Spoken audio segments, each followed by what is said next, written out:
It's on here now. The goalkeeper's beaten, and South Africa have done Shake Sport 2010. ሰላም ጤና ይስጥልን እንደምናላችሁ የተከበራችሁና የተወደዳችሁ የሸገር ስፖርት ዊዝ አበበ ግደይ የዩቲዩብ ቻናል ቤተሰቦቻችን በያላችሁበት እጅግ አስደሳች ጊዜን እያሳለፋችሁ እንደሆነ ተስፋ እናደርጋለን። መልካሙን ሁሉም ለናንተ እንመኛለን። ታዲያ ይህንን ሸገር ስፖርት ዊዝ አበበ ግደይ የሚለውን የዩቲዩብ ቻናላችንን ሰብስክራይብ አድርጉት፣ የደውል ምልክቱን ተጫኑትና አዳዲስ ፕሮግራሞችን ስንለቅ መልእክት ይድረሳችሁ። ላይክ በማድረግ እንዲሁም ደግሞ ሊንኩን ለሌሎች በማጋራት በተከታዮች ቁጥር እንድንበዛ የምንሰራቸው ፕሮግራሞችም ብዙ ሰዎች ጋር እንዲደርስ የምታደርጉትን ጥረት አጠናክራችሁ ቀጥሉ እንላለን። እስካሁን ላደረጋችሁልን ድጋፍ፣ እገዛ እና እኛን ለማንቃት ለሄዳችሁት ርቀት በሙሉ ምስጋናችን ትልቅ ነው። በጣም እጅግ በጣም አድርገን እናመሰግናለን። ትናንት በሆነ ምክንያት ሳስብሽ ነበረ። እውነቴን ነው። በጣም ከሚያስቅሽ ነገር መካከል አንዱ ስናወራ የሆነ ወቅት ላይ እዚህ ሀገር ቤት የተሰጠ ሽልማትና ሽልማቱን ተከትሎ ተሸላሚዎቹ ላይ የተፈጠረውን ስሜት ስታወሪ በጣም የተዝናናሽ ነው ብታወሪ ብዙ ጊዜ እና ትላንትና አመሻሽ ላይ ከነገርናቸው መረጃ መካከል አንደኛው የስፔን ብሔራዊ ቡድን ተጫዋቾች መካከል ሁለቱ ሩይዝና ጋቪ በተወለዱበት አካባቢ ሲደርሱ ደማቅ አቀባበል ተደርጎላቸዋል። ያው 40,000 ነዋሪ ነው ያለው በእነሱ መንደር። ስለዚህ ያኔ ለነሱ በኪሏቸው ነው ቲማቲም የተሰጣቸው። አንዱ 87 ኪሎ ነው፣ 87 ኪሎ ቲማቲም ተሰጠው። አንዱ 68 ኪሎ ነው፣ 68.7 ኪሎ ግራም ነው የሚመዝነው ሰውነቱ። ለሱም በኪሎ ልክ 68 ኪሎ ግራም ተሰጠው ቲማቲም። በሱ ትንሽ ላይ ትሙድ ፈጥረን እንጀምር ብዬ ነው። ምን ተሰማሽ? ያ ትዝ አላለሽ? ወዲያው ነው ትዝ ያለ። የእውነት በይ። እንስራ ድስት ምንድን ነበር? ድስት ነው በደንብ ማስታውሰው። ይሄ አሁን እንስራ ድስት የተባለው እዚህ ሀገር የተሰጠ ሽልማት ነው። እሺ ወዲያው ነው ትዝ ያለኝ እኔ በነገራችን ላይ እና ሁለት ነገር ትዝ አለኝ። አንደኛው ይሄ የድስቱ ትዝ አለኝ። ለጋዜጠኞች መሰለኝ በወቅቱ የተሰጠው።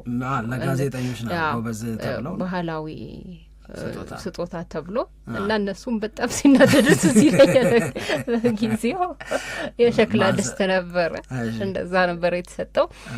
ሌላ ሁለተኛ ደግሞ ትዝ ያለኝ ኮንዶሚኒየም ይሁንልን የሚለው አሁን ቲማቲም አንፈልግም እንደዚህ ይሁንልን ምናምን የለም እዛ አይተነዋል ፎቶግራፉን ቪዲዮ ምናምን ፕራውድሊ ነው የተቀበሉት።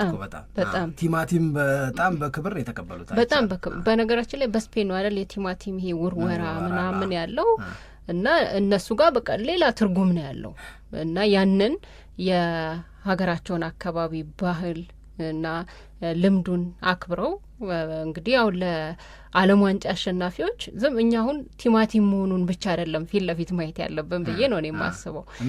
መልእክቱ ምንድን ነው የሚለውን በደንብ የተረዱበትና ደስ ብሏቸው የተቀበሉት ነው። ግን ወዲያው በቃ እንዳየሁት ይሄ ነበር ትዝ ያለኝ እና በጊዜው ሽልማቱ ሸክላ ድስት የተሰጣቸው እዚህ እኛ ሀገር በጣም ሲናደዱ ምናምን ትዝ ይለኛል። ምን እናርገው ምናምን ሲሉ ትዝ ይለኛል እና በጣም ነበር ያሳቀኝ። እንደ ሸክላ ድስት ይሰጣል ተብሎ ፕሮግራም ሲሰራ ግን እኔ ትልቁ ነገር ያኔም ቢሆን ሽልማቱን የሚሰጡት ሰዎች ይሄ ባህልን ለማስተዋወቅ ይሄ ይወክለናል ምናምን ይሄንን የእጅ ስራ የበለጠና ክብሮ ምናምን በሚለው ኢንቴንሽን አይመስለኝም ያኔ የተሰጠው። በምንድን ነው?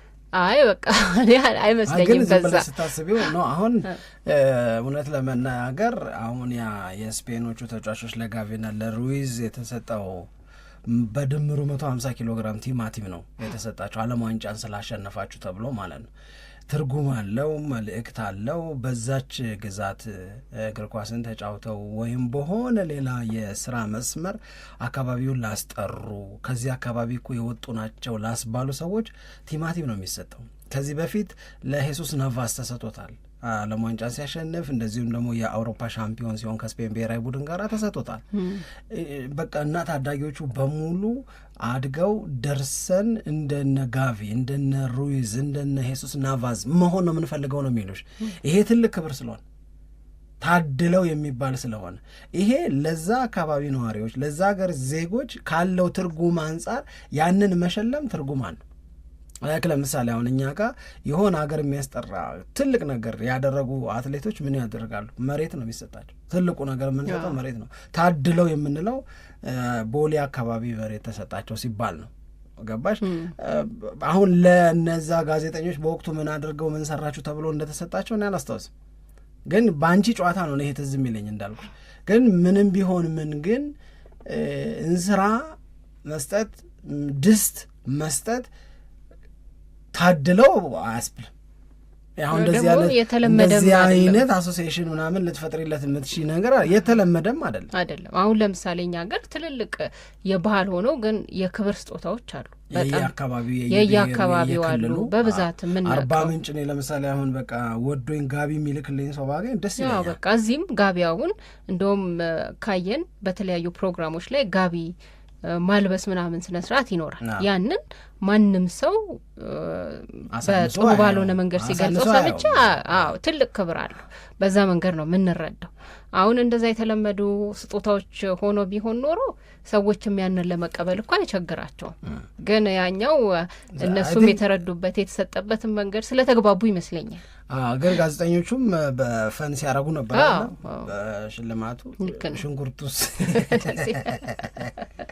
ተሟሽቷል አልተሟሸም ራዝማት ብዙ ነገር ነበር ሲባል የነበረው በዛ ትዝ ብሎኛል ለማለት ነው እንጂ ለስፔን 2 ተጫዋቾች ግን ያተሰጥቷቸዋል። አሁን በዛሽ ግዛ 3 ተጫዋች ደረሱ ይህንን የመሰለ የቲማቲም ሽልማት የተሰጣቸው እና ፎቶግራፍ ሲነሱ ሜዳሊያቸውን አድርገው የዓለም ሻምፒዮን የሆኑበትን ቲማቲሞን በሆነ ካርቶን ላይ አሲዟቸው ልክ አፕል እንደ ኤክስፖርት የሚደረግ አፕል እንደሚደረደረው ተደርድሮ ያንን ይዘው ነው ፎቶግራፍ ተነስተው እነ ቢቢሲም ይዘውት የወጡት ለማለት ነው። ትዝታውን ለማንሳት ያህል ነው። ወደ ምናነሳው ሌላኛው ጉዳይ እንሂድ። አርሰናል ትላንትና የዞሊስን ዝውውር ሙሉ በሙሉ ጨርሷል። ይህንን ተጫዋች ለማስፈረም 34 ሚሊዮን ፓውንድ ነው ያወጣው። ዞሊስ ሲባል ወደ አእምሮዬ ቀድሞ የሚመጣው ሰው ቢኖር ዮኮሬሽ ነው። በሁለት ምክንያት፣ አንድ ቪክቶር ዮኮሬሽ ከስፖርቲንግ ሊዝበን አርሰናልን ሊቀላቀል ሰሞን በተደጋጋሚ እስኪሰለቸን ድረስ ይነገረን የነበረው ነገር ቁጥሩ ነው። ይህን ያህል ተጫወተ፣ ይህን ያህል አገባ የሚባለው እጅግ የሚያስደነግጥ ቁጥር። ይሄ ልጅ ለአርሰናል ፋይናል ጂግስ ኦፍ ዘ ፐዝል የእንቆቅልሹ የመጨረሻው በቃ ሙሉ የሚያደርገው ሙሉ ምስል የሚሰጥ አርሰናል እንቆቅልሹን እየፈታ መጥቶ አጥቂው ላይ ነበር፣ አንገት አካባቢ ነበረ ችግሩ እና ይህንን አንገት አካባቢ የጎደለውን ነገር ቪክቶር ዮኮሬሽን አምጥተሽ ሲሰኪበት ልክክ ይላል። ዋው አርሰናል እንላለን ምናምን የነበረው እና በብዛት ሲጠቀስ የነበረው ይሄን ያህል ተጫውቶ ይሄን ያህል አገባ የሚለውን። አሁንም የዞሊስ በ2025/26 ለነበረበት ክለብ ለክለብ የሚሰጥ የነበረው አገልግሎት 52 ጨዋታ ነው የተጫወተው፣ 51 የጎል ተሳትፏል በቀጥታ በማግባት እና አሲስት በማድረግ 52 ተጫውተሽ 51 አሲስት ማድረግ 51 ጎል ፕላስ አሲስት መኖር በጣም ትልቅ ቁጥር ነው። ዮኮሬሽን ያስታውሰኛል። ከዛ ዮኮሬሽ ህይወትን በአርሰናል ቤት ሲጀምር የተቸገረበትን የተፈተነበትን በበጎ ያልተነሳበትን ተበላን ቁማሩን የተባለበትን ነገር እናስታውሳለን። ሌትሊ ግን ዴሊቨር ማድረግ ጀምሯል።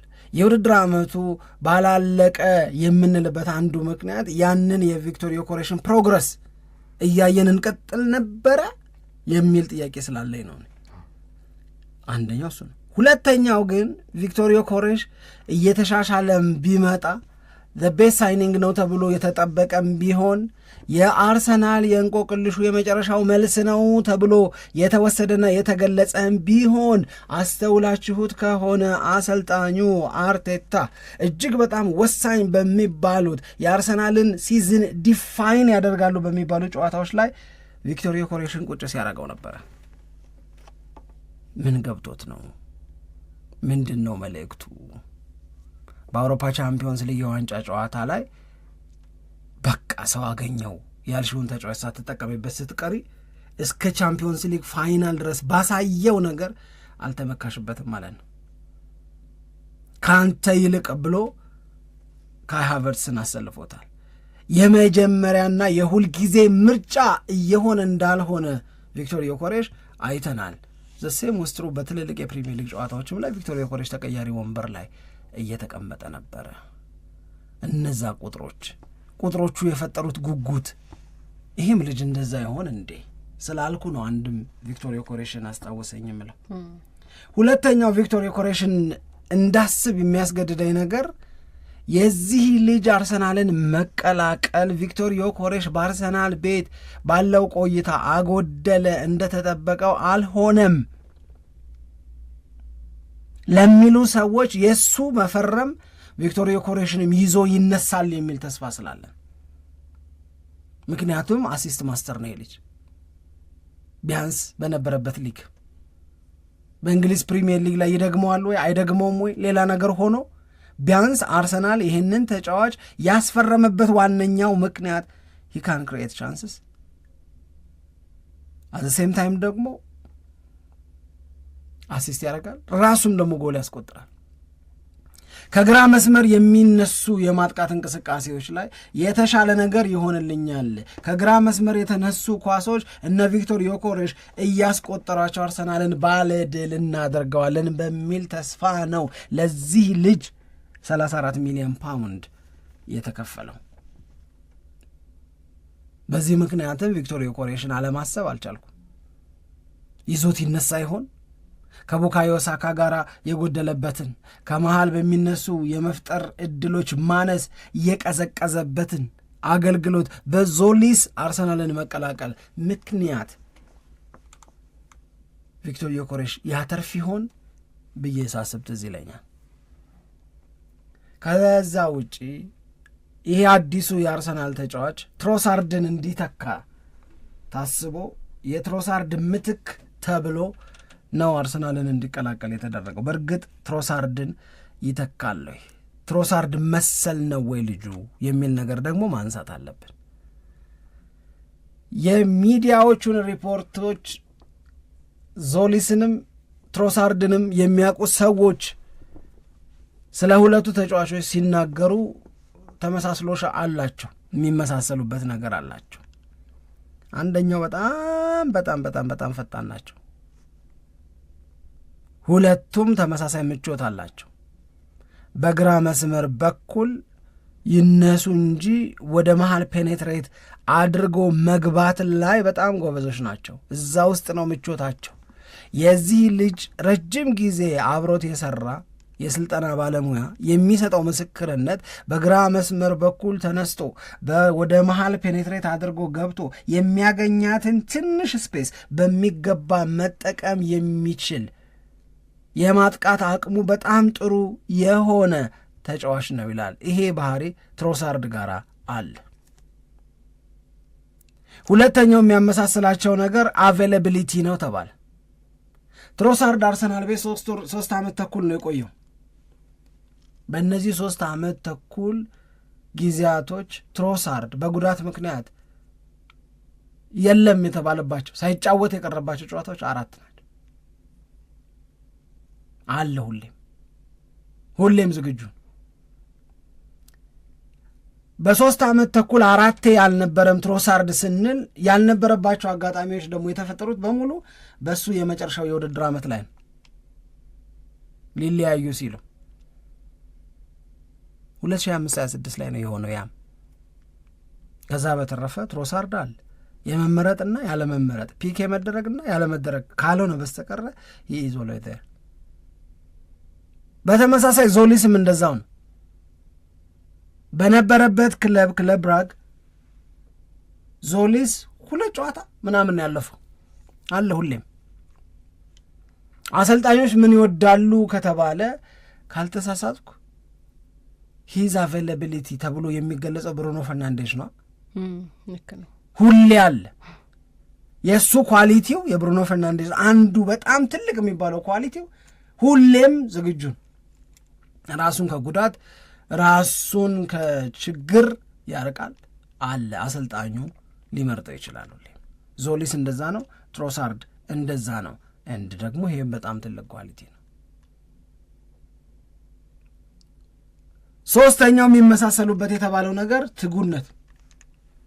እኔ አንዳንዴ በጣም ዝርዝር የሆነ ነገር ሲነገር ብዙ ደስ ስለማይለኝ ነው እንጂ ስሚኝ፣ ትጉነት ሲባል በአካል ትጉነት ሲባል ለቀጣይ ጨዋታ ራስን በማዘጋጀት ረገድ ያለ ትጋት፣ በቀጣይ ተጋጣሚ ዙሪያ በተሰራ አናሊሲስ መሰረት ራስሽን ምን እንደሚጠበቅብሽ አውቀሽ የሚጠበቅብሽን ነገር አሟልቶ ለመገኘት መትጋት ማለት ነው አይደል? ልክ እኮ ነው፣ እንደዛ ነው። እና ይሄንን በማድረግ ረገድ ዞሊስ ምንም የሚወጣለት ነገር የለም ይላል። ከዛ ሲዘረዝረው የጨዋታ ዕለት ማንም ተጫዋች ከሱ ቀድሞ ደርሶ አያውቅም። ጨዋታ ያለቀን መድረስ የሚጠበቅባቸው ሰዓት ይነገራቸዋል። ከሁሉም ቀድሞ የሚደርሰው ዞሊስ ነው። ስፖርቱን በደንብ ነው የሚቀጠቅጠው። በአካላዊ ብቃት ተጓድሎ መገኘት አይፈልግም፣ ይበላል አለ። አብሮት የሰራው ረጅም ጊዜ ያሰራው አሰልጣኙ እኮ ነው የሚናገር። ይበላል አለ። እንደኔ እንዳይመስልሽ፣ ይበላል፣ በደንብ ነው የሚበላው ዞሊስ። ትሮሳርድም እንደዛ አካል ብቃት ላይ ፊት የመሆን ነገር ላይ በጣም ጥሩ ነው። ከዞሊስ የማይወደድለት ነገር ነኩኝ ብሎ እሪ የሚል ሰው መሆኑ፣ መገጨት፣ መመታት በፍጹም በፍጹም በፍጹም በፍጹም መቋቋም አይችልም። ጌሙ ነው የሚጠፋበታል፣ እልህ ውስጥ ነው የሚገባዋል። አሁን ወንድም ዞሊስ ሊነገረው የሚገባ የሚመስለኝ ነገር የገባው ፕሪሚየር ሊግ ላይ ነው። ከዛ ውጪ መኖር የማይቻልበት ሊግ ላይ ፕራውድሊ እንግሊዞቹ የሚናገሩት አወር ሊግ ኢዝ ሞር ፊዚካል ነው የሚሉሽ እኮ። ፊዚካል ነገር በደንብ የሚፈለግበት ተጫዋቾች ሲፈርሙ መሐመድ ሳላህ ለምንድን ነው ቼልሲ ቤት ያልበረከተው? ቼልሲ ይሄን የመሰለ ተጫዋች እንዴት ይለቃል ምናምን ሲባል ሞሪኒዮ የመልሶ የነበሩትን ነገር ታስበሻል? ደቃቃ ነው እኮ ለእንግሊዝ ፕሪሚየር ሊግ የፊዚካል ዲማንድ ለሚያደርገው ነገር በምን አንጀቱ ይችለዋል ብለው የቼልሲ ሰዎች ይገመግሙት ነበር። አትንኩኝ ምናምን ነገር የለም ማለት ነው። ከዛ ውጭ ቁጥሮቹ አሉ። ከስሙ ዞሊስ በፊት ክርስቶስ ነው ያለው። ስሙ ክርስቶስ ዞሊስ ነው የሚለው። አርሰናል፣ ጋብርኤል ኢየሱስ፣ ጋብርኤል ማርቲኔሊ፣ ጋብርኤል ማጋሌሽ ምናምን ብሎ አሁን ደግሞ ክርስቶስ ወደሚል መጣ ብለው ደግሞ ሰዎች እዚህ ሀገር ላይ ሀሳብ እያነሱበት ይገኛሉ። ጥሩ ዝውውር ነው፣ በቂ ዝውውር ነው። ሁለቱ መልሽልኝ እስኪ። ጥሩ ዝውውር ነው ብዬ ነው እኔ የማስበው። በቂ የሚለው ላይ እንኳን ገና ነው፣ በቂ ለማለት አያስደፍርም። አዎ ግን ጥሩ ዝውውር ግን ነው ለማለት ራሱ የዞሊስ ይሄ ፕሮግረሱ በጣም አሪፍ ነው በእግር ኳስ ጨዋታ ላይ ማለት ነው። በነገራችን ላይ መጀመሪያ በእርግጥ በክለብ ብራግ እየተጫወተ እሱን አለማየት ስካውት በሚያደርጉ ሰዎች ዘንድ እሱን አለማየት እና እንደዚህ አይነት የሚያስደነግጡ ቁጥሮች ኖሮት አለማየት የሚቻል አይመስለኝም። ግን ካዩት በኋላ ክትትላቸውና ከዛ እዚህ ውሳኔ ላይ መድረሳቸው ደግሞ በጣም ጥሩ ነው ብዬ ነው ማስበው እኔ። ምክንያቱም እንዲሁ እግር ኳሱን ለሚከታተል ሰው ዝም ብሎ እግር ኳስ ለሚከታተል ሰው ዞሊስ የሚባለውን ስም ምናውቀው አይደለም፣ ብዙ ምናውቀው አይደለም። ሻምፒየንስ ሊግ ላይ ከክለብ ብራግ ጋር ሲጫወት አይተነዋል። ጎል ሲያስቆጥር፣ አሲስት ሲያደርግ እንደዚህ የማየት እድል ይኖራል እንጂ ያን ያክል ስለ ዞሊስ ጠለቅ ያለ ነገር ብዙ መገናኛ ብዙሃኖች የሚዘግቡበት ሁኔታም አልነበረም። ብዙ ብቻ ሽፋንም የሚሰጠው ተጫዋች አይደለም። ግን አንደኛ በተለይ አሁን በእንግሊዝ ፕሪሚየር ሊግ ላይ መጥቶ የሚሳካለት ከሆነ መጀመሪያ የምናደንቀው በልሙያዎቹን ይመስለኛል። አንደኛ ይሄ መታየት አለበት ብዬ ነው ማስበው። ከዛ ውጭ ግን ጥሩ ዝውውር ነው ብሎ ለመናገር ምን ምክንያቶች አሉ የሚለው ቅድም የዘረዘርካቸው ነገሮች በቂ ናቸው፣ በጣም በቂ ናቸው። ለምሳሌ የእንግሊዝ እግር ኳስን የማያውቅ ተጫዋች አይደለም። የኖርዊች ተጫዋች ነው የነበረው እና ከኖርዊች ጋር ግን በቆየበት የ3 አመት ጊዜ 30 ጨዋታዎችን አድርጓል። በእነዚህ 30 ጨዋታዎች ግን 3 ጎል ብቻ ነው ያስቆጠረው። እንደውም የኖርዊች ተጫዋቾች የኖርዊች ደጋፊዎች አርሰናል ይሄንን 34 ሚሊዮን አውጥቶ አስፈረመው ሲባል የእነሱን ያህል የሚገረም የለም ነው የተባለው። ግን ከዛስ በኋላ ራሱ አርሰናልን ገጥሞታል እኮ በአርቴታ የመጀመሪያ የውድድር አመት ግን ከዛስ በኋላ አሁን ከዛ በኋላ ደግሞ ከኖርዊች በኋላ ደግሞ በውሰት በ2023-24 የውድድር አመት ወደ ጀርመን ሄዷል። እንደውም ሁለተኛው ሊግ ላይ ነው በጀርመን ሲጫወት የነበረው። ያኔ ግን በነበረው የቆይታ ጊዜ ደግሞ በጣም አሪፍ ነገር ነው ያሳለፈው። በ35 ጨዋታ 24 ጎል ያስቆጠረበት ነው። ምናልባት ሁለተኛው ሰከንድ ታየር ላይ መሆኑን እዚህ ጋር ማንሳት ይገባል ብዬ ነው ማስበው። ከዛ ግን ቅድም ያነሳ ነው የባለፈው የውድድር አመት የክለብ ብራግ የቆይታ ጊዜው ግን በጣም በጣም የሚገርም ነው። የሚገርም ጎሎች ያስቆጠረበት ነው። እንደገና አሲስት ያደረገበት ነው። አጠቃላይ 17 ጎልና 23 አሲስት ያደረገበት የውድድር አመት ነው። ግን የዞሊስ ኢንፍሉዌንስ በአሲስትና በጎል ብቻ ደግሞ የሚገለጽ አይደለም። ሌላ አንድ በጣም ትልቁ ኳሊቲ ተብሎ የሚጠቀሰው ነገር ቻንስ ክሬት ያደርጋል። እድል መፍጠር ላይ በጣም ጎበዝ ነው። 135 የፈጠራቸው እድሎች አሉ ባለፈው የውድድር አመት። ይሄ ደግሞ በቤልጂየም በትልቅ ደረጃ ላይ ከሚጫወት ወይንም የቤልጂየም ሊግ ላይ እንደሱ ይህንን ያክል እድል የፈጠረ ተጫዋች የለም የተባለበት የውድድር አመት ነው። ይሄ አንድ ሌላ ትልቅ ኳሊቲው ተብሎ የሚጠራ ነገር ነው። ከዛ በተጨማሪ ድሪብል ሲያደርግም በጣም ሰክሰስፉል ነው ተብሎ ይገለጻል። ይሄም እንደ ትልቅ ነገር መነሳት ያለበት ይመስለኛል። ባለፈው የውድድር አመት በዚህ በአውሮፓ ሻምፒየንስ ሊግም በአውሮፓ እግር ኳስ ላይም ተመልክተነዋል። ለምሳሌ ከአትላንታ ጋር በነበረው ጨዋታና ከአትሌቲኮ ማድሪድ ጋር በነበረው የሻምፒየንስ ሊግ ጨዋታ ጎል አስቆጥሯል። ከባርሴሎና ጋር ደግሞ ሲጫወቱ አሲስት አድርጓል እና ይሄም ከሱ የእግር ኳስ ህይወትና ከሻምፒየንስ ሊግ ከአውሮፓ እግር ኳስ ጋር በተያያዘ አብሮ ሊነሳለት ይገባል ተብለው የሚጠቀሱ ቁጥሮች ሆነው አይቻቸዋለሁ። በአጠቃላይ ግን ባለፈው የውድድር አመት ስኬታማ መሆኑን ተከትሎ ቅድም እንዳነሳ ነው በትሮሳርድ ቦታ ላይ ደግሞ ስለሚጫወት ከትሮሳርድ ጋር እንዴት ነበር ባለፈው የውድድር አመትን ሲያሳልፉ የሚለውም አንድ የተነሳ ነገር ነው። ለምሳሌ ከትሮሳርድ ጋር በንጽጽር ሲቀርብ ትሮሳርድ የፈጠራቸው እድሎችና ዞሊስ የፈጠራቸው እድሎች በአውሮፓ እግር ኳስ ላይ በጣም እጥፍ በሚባል መንገድ ልዩነት አላቸው። የዞሊስ ተሽሎ የቀረበ መሆኑን ማንሳት ይገባል። እነዚህ ነገሮች አሉ። ግን በጣም ዋናውና ትልቁ ነገር ራሱም ዞሊስ የተናገረው እንደገናም ደግሞ አንድሪያ ቤርታም ትላንትና ኦፊሻሊ ተጫዋቹ የአርሰናል መሆኑ ከተረጋገጠ በኋላ በሰጡት አስተያየት ላይ የተናገሩት ነገር በጣም በጣም በቃ ቨርሳታይል የሚባል ተጫዋች ነው። እኛ የምንወደው ወይም በጣም ደስ ያለን አንደኛው መገለጽ ያለበት ነገር ይሄ ነው። በቃ በምንፈልገው ቦታ ላይ እያቀያየርን ለመጫወት የምንችለው አይነት ነው። ለምሳሌ አሁን በግራ መስመር ላይ ነው የሚጫወተው በዋናነት፣ ግን ደግሞ በመሀል ክፍልም ይጫወት የሚባልበት እድል ከተፈጠረ ያንንም ሳይቸገር ኮምፎርተብል ሆኖ ኃላፊነቱን መወጣት ይችላል ብለው አስተያየት ሰጥተዋል። እና የሚገርም ጨራሽ ነው ብለው አንድሪያ ቤርታ የተናገሩበትን ሀሳብ ማንሳት እና በጣም በጠባብ ቦታ ውስጥ ደግሞ ስፔስ ላይ እዛ ላይ በጣም ጎበዝ መሆኑን ሲናገሩ ነበር። ራስህን በአንድ ቃል ግለጽ ተብሎ ተጠይቆ ነበረ እና እሱ ያለው ነገር ምንድን ነው? በቃ እኔ ዳይሬክት ፕሌየር ነኝ፣ ቀጥታ ነው የሚጫወተው፣ ወይም ጎል ማግባት ወይንም ደግሞ አሲስት ማድረግ ነው መፈልገው። በቃ ጨዋታ ላይ ስገባ አልንዛዛም። አዎ በቃ እንደዚህ ነው፣ ወይ ጎል ማግባት ወይ አሲስት ማድረግ ነው መፈልገው። በመሀል ቦታም ተጫወትኩኝ እንደ ትክክለኛ አጥቂም ተጫወትኩ ወይንም በክንፍ በኩልም ተጫወትኩ፣ የምጫወትበት ቦታ አይደለም ወሳኙ ነገር ወይ አሲስት አደርጋለሁ ወይ ደግሞ ጎል አገባለሁ። ሁልጊዜ ጎል ለማግባትና አሲስት ለማድረግ በቃ ፍላጎት ላይ ነው የምገኘው ብሎ ራሱን የገለጸበታልና ቅድም ለጠየቀኝ ጥያቄ እኔ አርሰናል ጥሩ በቃ ዝውውር አድርጓል ብዬ ነው ማምነው። ዝም ብለሽ ደግሞ ምን ይሰማሻል ካልከኝ የሚሳካለት ነው የሚመስል እናያለን። እሱን አይ ነው እኔም እንደዛ ነው የሚሰማኝ። የእውነት ለመናገር እንደዛ ነው የሚሰማኝ።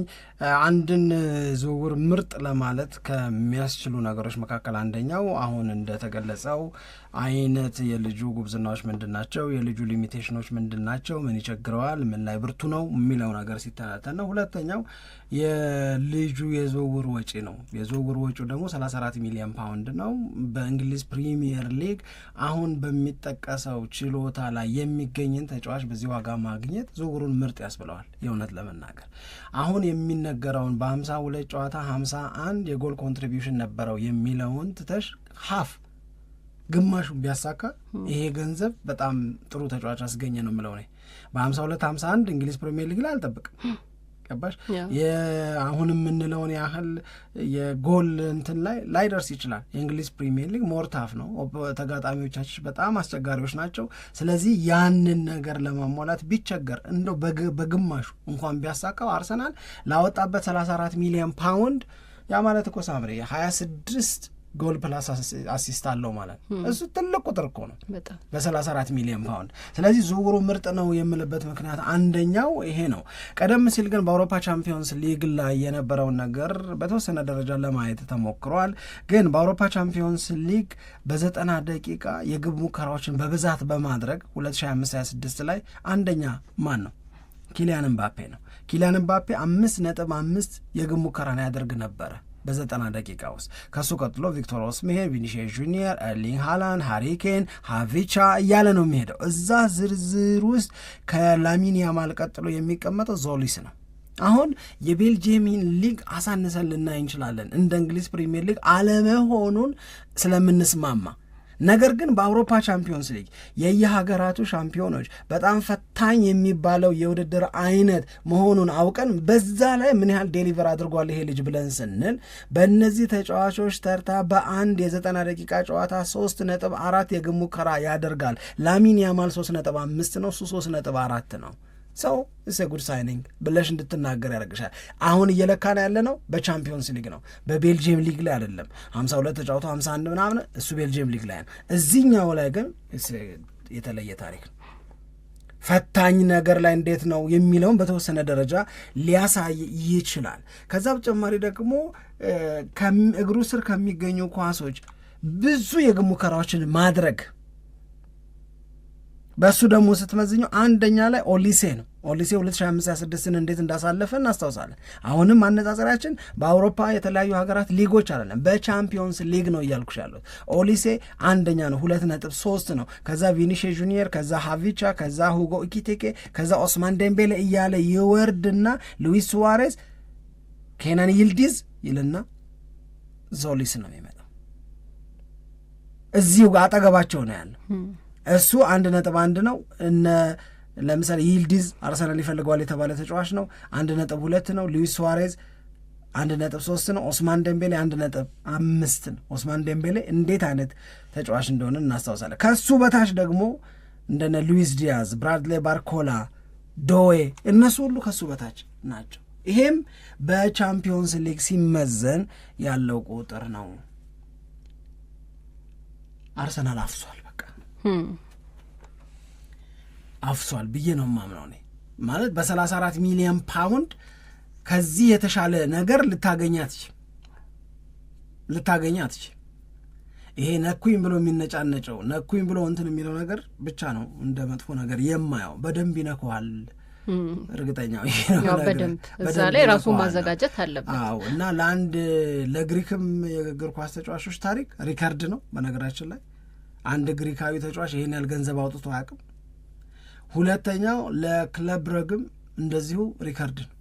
አንድ የነሱ ተጫዋች በዚህን ያህል ዋጋ ተገዝቶ አያውቅም።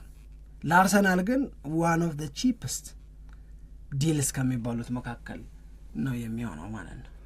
አይበቃንም? በዞሊስ ጉዳይ ላይ ይበቃል። የዞሊስ ያው ከዚህም በፊት አንስተነዋል በፕሮግራማችን ላይ፣ ግን ትላንት ኦፊሻል ስለተደረገ ነው 17 ቁጥር ማሊያ እንደሚለብስም በትላንትና ተረጋግጧል። ይሄም የተገለጸ ነገር ነው። ስለዚህ የአርሰናል ደጋፊዎች የዞሊስን ዝውውር በተመለከተ የእናንተስ አስተያየት ምንድን ነው የሚለውን ቢጽፉልን በጣም ደስ ይለኛል፣ ለማየት እንችላለን ብዬ አስባለሁ። እሺ፣ ማንቸስተር ዩናይትድ ላይ ያው የዝውውር ጉዳዮችን በተመለከተ የተለያዩ መረጃዎች እየወጡ ነው። ዩናይትድ አሁንም ተጫዋቾችን ለማስፈረም በጣም ትልቅ እንቅስቃሴ እያደረገ እንደሆነ የሚያሳዩ ናቸው መረጃዎቹ የመሀል ክፍል ተጫዋች ለማስፈረም እያደረገ የሚገኘውን ጥረትና እነማንን ሊያስፈርም ይፈልጋል የሚሉትን ነጥቦች በተመለከተ ደግሞ የተወሰኑ ሀሳቦችን ማንሳት እንችላለን። ማንቸስተር ዩናይትድ የመስመር ተከላካይ ለማስፈረም በሚያደርገው ጥረት እጩ ናቸው የተባሉ ተጫዋቾች ሲዘረዘሩ አንዱ አንቺ በጣም የምትወጂው ተጫዋች ሆኖ አገኘሁት። ስፔንስ ውይ መቼ ነው እንደዚህ የተሰማኝ? ከዓለም ዋንጫው ከአርጀንቲና ጋር በነበረው ጨዋታ ዓለም ዋንጫው ላይ ስፔንስ ቆንጆ ነው፣ ግን ያኔ ደግሞ እንትናን አልጨብጥም ከማለቱ ውጪ ቶማስ ፓርቲን አልጨብጥም ከማለቱ ውጪ ለእኔ በጣም በጣም በጣም በጣም በጣም ጎበዝ ተጫዋች ነው። መከላከሉን ስራ ብቻ ሳይሆን ተጫዋቾችን አልፎ የመሄድ አቅሙም በጣም የማጥቃት እንቅስቃሴው ላይ የሚያደርገው ተሳትፎም በጣም ጥሩ ነው።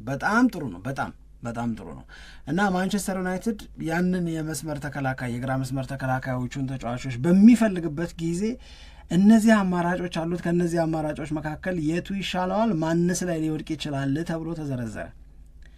አይሆንም መሰለኝ እንጂ ከሆነ ለማን ዩናይትድ ሉዊስ ሃልን ቢያገኝ በጣም ነበር ደስ የሚለኝ። ምርጥ ዝውውር የሚሆነው ሉዊስ ሃልን ከኒውካስል ዩናይትድ ወደ ማንቸስተር ዩናይትድ ተጫዋችነት መቀየር ቢቻል በጣም በጣም በጣም በጣም በጣም ያዋጣ ነበር ለማንቸስተር ዩናይትድ። አንድ እድሜው 21 ነው። ሁለት ሉዊስ ሃል ማንቸስተር ዩናይትድን የመቀላቀል በጣም ጠንካራ ፍላጎት አለው። የዩናይትድን ድሪም ታርጌት ከሚባሉ ተጫዋቾች መካከል አንደኛው ይሄ ተጫዋች ነው። ሁለተኛው ይህንን ተጫዋች ለማስፈረም በማንቸስተር ዩናይትድ ቤት ለልጁ ያላቸው አድናቆት፣ ለልጁ ያላቸው ፍላጎት እንደተጠበቀ ሆኖ የማንቸስተር ዩናይትድ የረጅም ጊዜ አገልጋይ የመሆን እድል አለው። ለምን?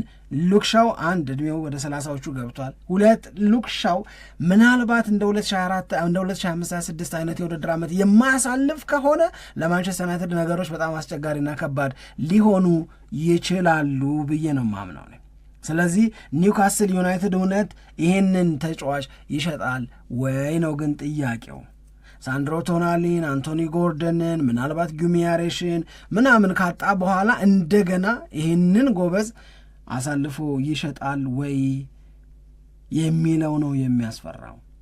ሁለተኛው የፉልሃሙን አንቶኒ ሮቢንሰንን ዕድሜ 28 የሆነውን ተጫዋች ማስፈረም ነው። እውነት ለመናገር ይሄም ልጅ በጣም ጎበዝ ነው። የፉልሃሙ ተከላካይ ራሱን በሚገባ በፕሪሚየር ሊግ አሉ ከሚባሉት ምርጥ ሌፍት ባኮች መካከል አንዱ አድርጓል። ክራቫን ኮቴጅ ላይ ፐርፌክትሊ ፐርፎርም ካደረጉ ተጫዋቾች መካከል አንዱ ነው። ለአንድ ዓመት ብቅ ያለ እና ደብዘዝ ያለ ሳይሆን በተከታታይ ለመጡ የውድድር ዓመቶች በደንብ አድርጎ የማገልገል ብቃቱን ያሳየ ነው አንቶኒ ሮቢንሰን።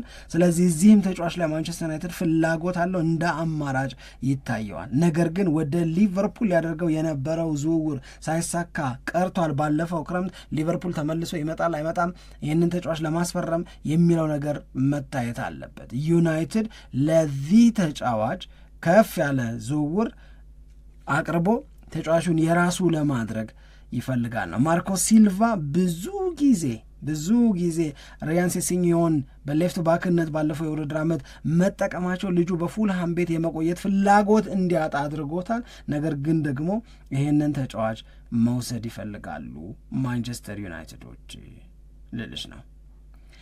ሌላው የተቀመጠው ስፔንስ ነው። ስለ ስፔንስ ያለሽን ስሜት ስለማውቀው ነው ከማውራው አንቺ ትንሽ በይበት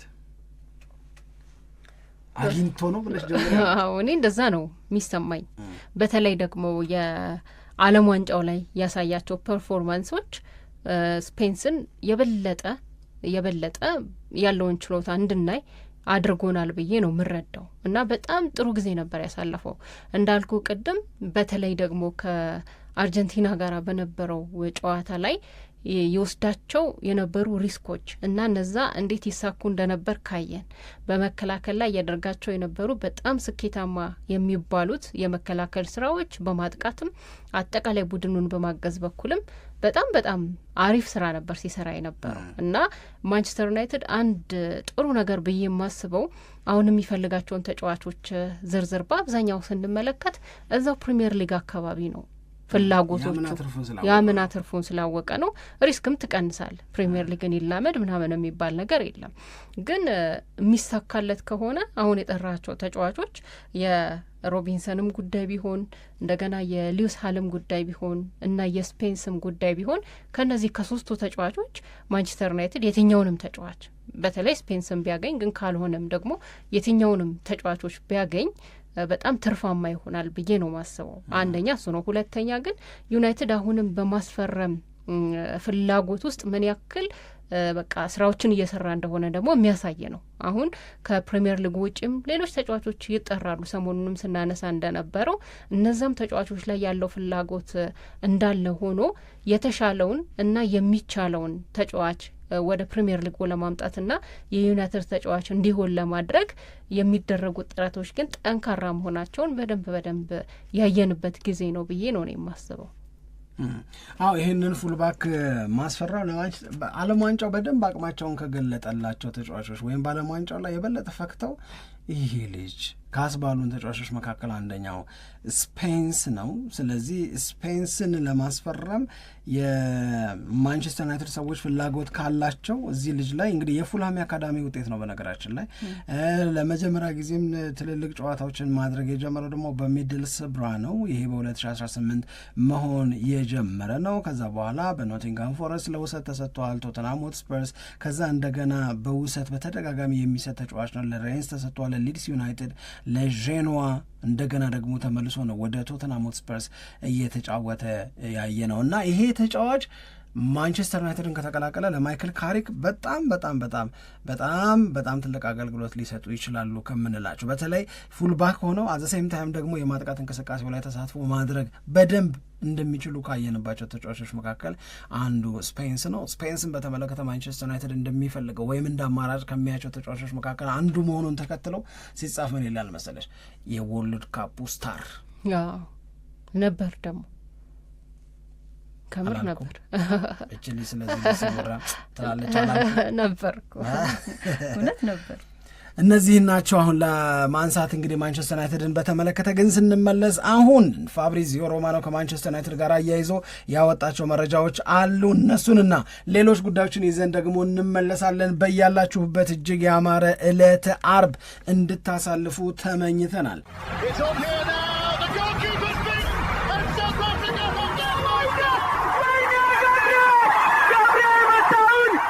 Shaker Sport 2010